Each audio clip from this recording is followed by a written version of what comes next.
پاکستان کے ان حالات میں اگر آپ اچھی زندگی گزارنا چاہتے ہو تو اس کا حل صرف اور صرف اللہ کے ذکر اور اللہ کے نبی صلی اللہ علیہ وسلم ان پر درود و سلام۔ تو اس ورد کو زیادہ سے زیادہ کرو،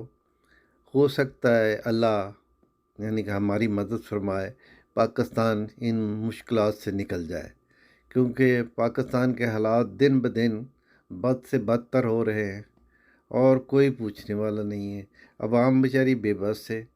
عوام پس رہی ہے، مہنگائی کا زور ہے،